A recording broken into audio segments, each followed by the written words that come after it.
లేకపోతే రాచమర్యాదలు చేస్తూ అధికార పార్టీ ఎక్కడైనా దాచిపెట్టారా? ఇది నా రెండో ప్రశ్న.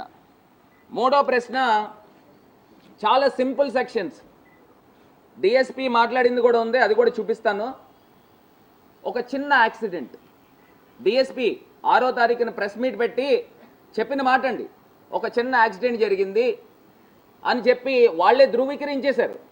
6వ తారీఖు కూడా బుద్ధి రాలేదు, ఇంత పెద్ద ఇష్యూ జరుగుతుంది మేము లేవనెత్తాము, 125B సెక్షన్ కిందన నెగ్లిజెన్స్ కిందన ర్యాష్ డ్రైవింగ్ కేసు ఎందుకు కట్టారు అంటే అది స్టేషన్ బెయిల్ ఇవ్వచ్చు. ఆ సెక్షన్ 6వ తారీఖు దాకా మేము ఎత్తుకున్న తర్వాత వరకు కూడా ఎందుకు పోలీస్ డిపార్ట్మెంట్కి కళ్ళు కనబట్టలేదా? పోలీస్ డిపార్ట్మెంట్కి సీసీ ఫుటేజ్లు కనబట్టలేదా? 3 సార్లు గుద్ది గుద్ది గుద్ది తలపై నుంచి పుచ్చకాయ ఎక్కించుకున్నట్టు ఎక్కించుకుని వెళ్ళిపోయారే, తల పగిలిపోయేలాగా యాక్సిడెంట్ చేశారే, ఆ మాత్రం తెలియట్లేదా పోలీస్ డిపార్ట్మెంట్కి? 3 రోజులు పట్టిందా మీరు సెక్షన్ ఆల్టర్ చేసేదాకా? మేం ప్రెస్ మీట్ పెట్టేదాకా మీరు సెక్షన్ ఆల్టర్ చేయాల అంటే అప్పుడు దాకా సింపుల్ సెక్షన్ ఎందుకు పెట్టారు? స్టేషన్ బెయిల్ ఇచ్చే సెక్షన్ ఎందుకు పెట్టారు? మూడో ప్రశ్న. నాలుగో ప్రశ్న, ఎప్పుడైతే ఆ వ్యక్తులు హత్య చేశారో ఆ రోజు రాత్రి ఎవరెవరికి కాల్స్ చేశారు? ఎవరెవరు ప్రమేయంతో పోలీసుల పైన ఒత్తిడి చేసి కాపాడే ప్రయత్నం చేశారు? ఖచ్చితంగా రైట్ టు ఇన్ఫర్మేషన్ యాక్ట్ కింద మేము వేస్తాము, కాల్ డేటా రికార్డు పబ్లిక్లో పెట్టాలి. ఆ నిందితులు ఎవరెవరికి ఫోన్ చేశారు, ఎవరు వెనకాల ఉన్న ఆ దుష్టశక్తులు ఎవరున్నారు, వాళ్ళని కాపాడే ప్రయత్నం ఎవరు చేశారు? ఇది నాలుగో ప్రశ్న. ఐదో ప్రశ్న, ఎమ్మెల్యే ఈవీఎం ఎమ్మెల్యే బయటకు వచ్చి అతను చెప్తాడు ఇది కేవలము మద్యం మత్తులో జరిగిన హిట్ అండ్ రన్. అతను చెప్తున్నాడు చూడండి, అందులో కూడా క్లియర్గా ఉంది ఇది కేవలం అంట. ఏమయ్యా, ఒక మనిషి ప్రాణము పోతా ఉంటే ఇది కేవలము మద్యం మత్తు అంటావేంటి? నీకేమన్నా బుర్రుందా? అంత అతి కిరాతకంగా తలపై నుంచి కారు ఎక్కించుకుని తీసుకెళ్ళిపోతే అది కేవలం మద్యం మత్తులో జరిగిన హిట్ అండ్ రన్ కేసుని పోలీసు శాఖ స్పష్టం చేసిందంట. అసలు నువ్వెవరు? పోలీస్ డిపార్ట్మెంట్కి అన్ని ఎవిడెన్స్ ఉన్న తర్వాత నీ ఇష్టం వచ్చిన మెసేజ్లు నీ ఆఫీషియల్ పేజ్లో పెడతావా? అసలు నువ్వెవరు? వాళ్ళ తమ్ముడు కూడా మాట్లాడాడు, డాక్టర్ ప్రియాంక తమ్ముడు కూడా మాట్లాడాడు, అది కూడా చూపిస్తాను. దాని తర్వాత నా ఆరో ప్రశ్న, రాజమండ్రిలో చిన్న ఘటన. మొన్న ఓపెన్ ఎయిర్ థియేటర్ది ఆ స్క్రీన్ మునిగిపోయిందని చెప్పి రాజమండ్రిలో సోషల్ మీడియా పేజీలు కోడై కూసినాయి. ఇంత పెద్ద ఘటన జరిగి 2 తెలుగు రాష్ట్రాలని కుదిపేసే ఘటన జరిగితే రాజమండ్రి సోషల్ మీడియా ఇన్ఫ్లుయెన్సర్ పేజీలు ఎందుకు మోగబోయినాయి? ఎవరు ఒత్తిడి చేశారు? పోస్టులు చేయొద్దు అని చెప్పేసి ఎవరు వాళ్ళని వారించారు? దీనిపైన సమగ్రమైన ఎంక్వైరీ జరగాలి. ఇది ఖచ్చితంగా ముమ్మాటికి అధికార పార్టీ యొక్క ఒత్తిడితోనే ఇది ఆపడం జరిగిందనేది నాకు సమాచారం. ఏడో ప్రశ్న, నేను సిఐతో మాట్లాడినప్పుడు, సిఐ బాజీలాల్తో మాట్లాడినప్పుడు ఆయన చెప్తున్నాడు, ఏమండి నిందితులు విక్టిమ్ ఏమో మెడికల్ కాలేజ్ స్టూడెంట్ అండి, నిందితులు పాపము ఇంజనీరింగ్ కాలేజ్ స్టూడెంట్స్ అండి. ఆయన చెప్పిన మాట ఇదే మాట. గైట్ ఇంజనీరింగ్ కాలేజ్ స్టూడెంట్స్ అని చెప్పాల్సిన అవసరమే ఉంది. ఇప్పుడు వాళ్ళు ఏమైనా చదువుతున్నారా గైట్ ఇంజనీరింగ్ కాలేజ్లో? గైట్ ఇంజనీరింగ్ కాలేజ్లో ప్రస్తుతం ఏమన్నా చదువుతున్నారా? వాళ్ళు పాస్ అవుట్ అయ్యి బయటికి వెళ్ళిపోయారు కదా. అలా అయితే నేను కూడా గైట్ ఇంజనీరింగ్ కాలేజ్లో చదివాను, అయితే నేను స్టూడెంట్ అవుతానా? వాళ్ళు పాస్ అవుట్ అయిపోయి ఎప్పుడో వెళ్ళిపోయారు. వాళ్ళు గైట్ ఇంజనీరింగ్ స్టూడెంట్స్ అని ఎందుకు ప్రచారం తీసుకుని వచ్చారు? అంటే స్టూడెంట్స్కి మధ్యలో జరిగింది, వాళ్ళు స్టూడెంట్స్ అనే ఒక సాఫ్ట్ కార్నర్ ముద్ర వేయించే కార్యక్రమము సిఏ ఎందుకు చేశాడు? నా 8వ ప్రశ్న, ఈ నిందితులు హత్య చేసిన తర్వాత ఎక్కడికి వెళ్ళారు? పోలీస్ డిపార్ట్మెంట్ రాజమండ్రి నడిబొడ్డులో ప్రసాద్ ఆదిత్య మాల్ ఉందండి. ఆ మాల్కి నుంచి వాళ్ళు బయలుదేరి హుటాహుటిన వెళ్ళిపోయారు. రాజమండ్రిలో ఉన్న సీసీ కెమెరాలు బేస్ చేసుకోండి, ఎక్కడికి వెళ్ళారు నిందితులు? వాళ్ళు రాజమండ్రిలో సీసీ కెమెరాలు ఉన్నాయా? నేను ఎస్పీ గారిని అడుగుతా ఉన్నా. రాజమండ్రిలో ప్రసాద్ ఆదిత్య మాల్ ఆనాల వెంకటప్ప రోడ్ నుంచి వచ్చిన తర్వాత నాకు తెలిసి హ్యాపీ స్ట్రీట్ అయినా హ్యాపీ స్ట్రీట్ మీదుగా జైన్ రోడ్కి వెళ్ళారు. ఆ ప్రాంతం దగ్గర నుంచి మోరంపూడి వైపుకి వెళ్ళారా, లేకపోతే కోటిపల్లి బస్ స్టాండ్ వైపు వెళ్ళారా, లేకపోతే తిలక్ రోడ్డు వైపు వెళ్ళారా, ఎటువైపు వెళ్ళారు? వాళ్ళు ఎక్కడ షెల్టర్ ఉన్నారు? ఖచ్చితంగా ఆ రోజు నైటే పోలీస్ డిపార్ట్మెంట్ వాళ్ళని పికప్ చేశారు. కానీ 6వ తారీఖున వాళ్ళని అరెస్ట్ చేశారని చెప్పేసి రికార్డ్స్లో చూపిస్తున్నారు. అసలు ఈ నిందితులు ఎక్కడికి వెళ్ళారు? ఆ రోజు ఎక్కడ ఉన్నారు? పోలీస్ డిపార్ట్మెంట్ని సూటిగా ప్రశ్నిస్తున్నా. 9వది, అసలు ఇంత జరుగుతున్న ప్రకాష్ నగర్ సిఐ పైన ఎందుకు ఈ ప్రభుత్వము చర్యలు తీసుకోలేదు?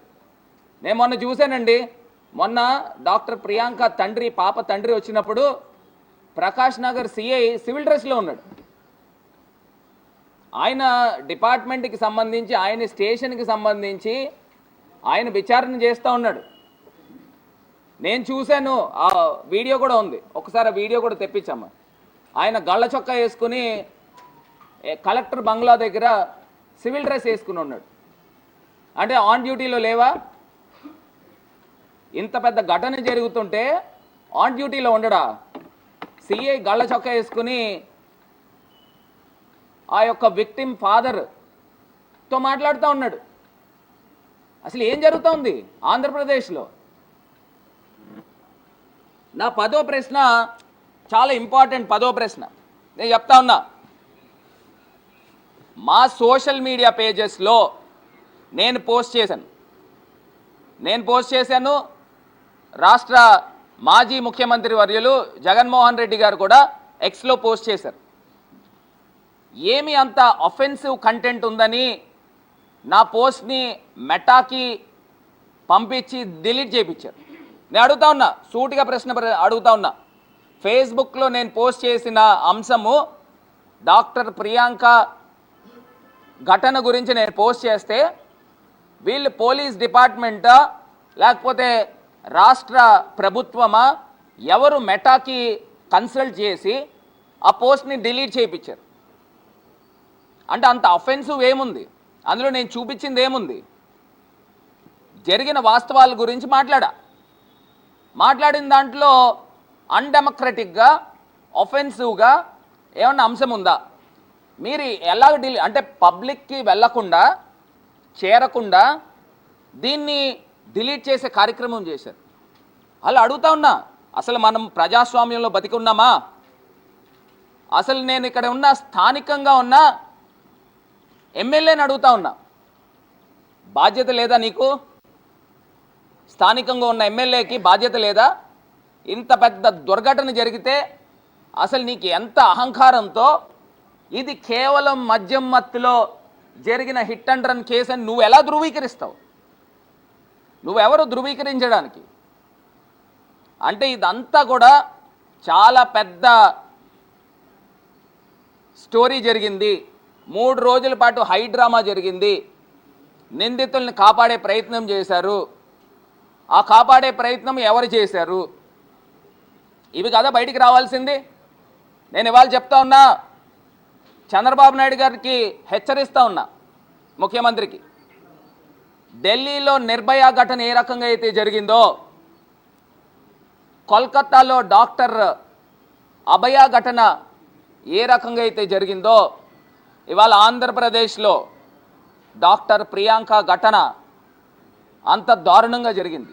తలపై నుంచి కారు ఎక్కించుకుని మరి తీసుకెళ్ళిపోయిన ఘటన సీసీ ఫుటేజ్లు మన కళ్ళు ఎదురుగుండా ఉంటే అసలు పాపము ఆ పాప తండ్రి వచ్చి అతని ఆవేదన వెళ్ళగక్కుకునేదాకా రాష్ట్ర ప్రభుత్వము ఎవ్వరు కూడా మాట్లాడలా. ముఖ్యమంత్రి మాట్లాడు, ఉప ముఖ్యమంత్రి మాట్లాడు, హోమ్ మినిస్టర్ మాట్లాడదు, హెల్త్ మినిస్టర్ మాట్లాడరు, అసలు మహిళా కమిషన్ మాట్లాడరు. అసలు ఇంత పెద్ద ఘటన జరిగితే తండ్రి వచ్చి నాకు అన్యాయం జరుగుతుందని పోలీస్ స్టేషన్ బయట ప్రెస్ మీట్ పెడితే కానీ కదలిక లేదు. నేను అడుగుతా ఉన్నా, ఇదేమన్నా సామాన్యమైన విషయమా? ఏమండి చంద్రబాబు నాయుడు గారు, ఈ విషయంలో నిజాలు మీరు బయట పెట్టకపోతే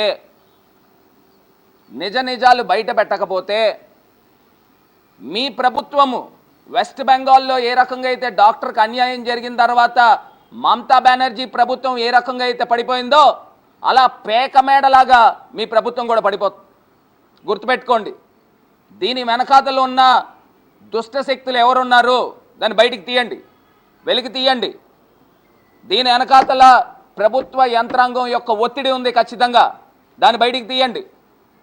నేను అడుగుతా ఉన్నా చంద్రబాబు నాయుడు గారిని, అయ్యా ముఖ్యమంత్రి గారు, ఆ పాప ఆంధ్రప్రదేశ్కి సంబంధించిన పాప కాదు, తెలంగాణకి సంబంధించిన అమ్మాయి కాబట్టి మీరు అంత నిర్లక్ష్యం వహించారా? నేను అడుగుతా ఉన్నా, తెలియక అడుగుతా ఉన్నా. అంటే తెలంగాణకు సంబంధించిన డాక్టర్ కాబట్టి, అక్కడ గద్వాలకు సంబంధించిన డాక్టర్ కాబట్టి మీరు ఆ నిర్లక్ష్యం చూపిస్తూ ఉన్నారా చంద్రబాబు నాయుడు గారు? 3వ తారీఖు ఘటన జరిగితే మీరు ఎప్పుడు స్పందించారండి? 8వ తారీఖు 8వ తారీఖు స్పందించారు. అప్పుడు దాకా ఎందుకు స్పందించలేదు అని అడుగుతా ఉన్నా. మేము ఈ విషయాన్ని బయటికి తీసుకురాకపోతే అది ఒక సింపుల్ యాక్సిడెంట్ కేసు కిందన కొట్టేసే ప్రయత్నము జరగలేదా అని అడుగుతా ఉన్నా.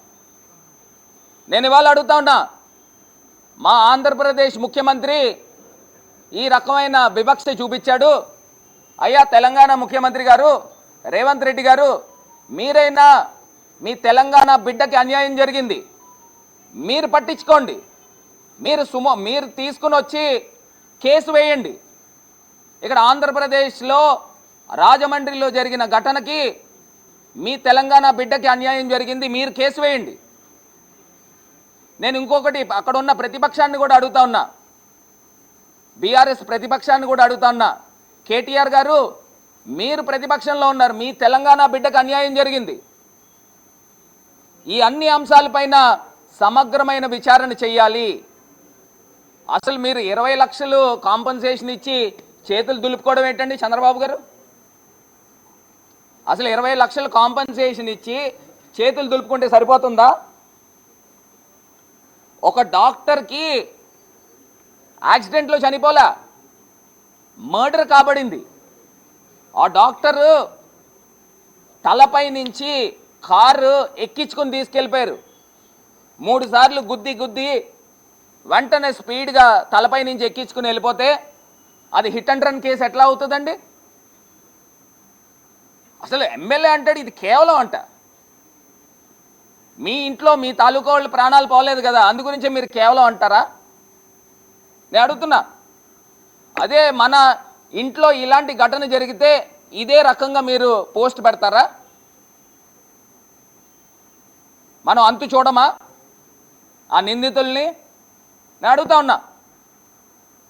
ఇవాళ నేను ఒక్కసారి ఈ పోస్టులు కూడా ఒక్కసారి చూపిస్తాను చూడండి. ఇదిగోండి, ఇది ఎమ్మెల్యే ఆదిరెడ్డి శ్రీనివాస్ పెట్టిన పోస్ట్. ఇందులో ఇది కేవలము గమనికట, మళ్ళీ ఇది కేవలం మద్యం మత్తులో జరిగిన హిట్ అండ్ రన్ కేసుని పోలీస్ శాఖ స్పష్టం చేసింది. అంటే 338 కేసు కిందన పోలీస్ శాఖ స్పష్టం చేసిందని నువ్వు చెప్తా ఉన్నావు.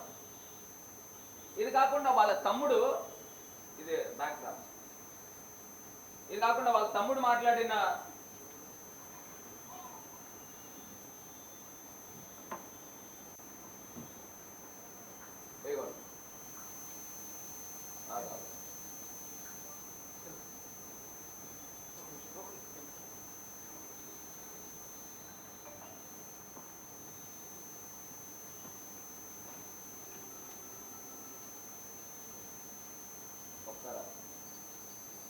ఇదిగోండి, ఏం పంపిస్తున్నావు? అవును దింపు. వాళ్ళ తమ్ముడు మాట్లాడుతూ ఉన్నాడు.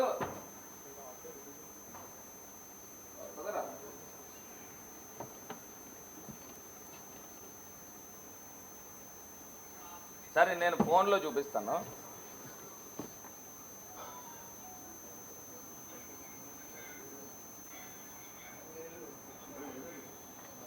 ప్రియాంకకు తమ్ముడు అవుతా సార్. ఇదిగోండి ఈ అబ్బాయి వాళ్ళ ప్రియాంక తమ్ముడు అవుతానని చెప్తాను. అనుమానాలు ఉన్నాయి సార్. నేను ప్రియాంకకు తమ్ముడు అవుతా సార్.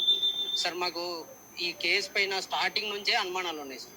రీజన్ ఏమంటే సార్, 3వ తారీఖు ఇన్సిడెంట్ జరుగుతుంది సార్ నైట్. 4వ తారీఖు మాకు కంప్లైంట్ వచ్చింది అని చెప్పేసి మార్నింగ్ 1 o'clockకి కంప్లైంట్ రిజిస్టర్ అయినట్టు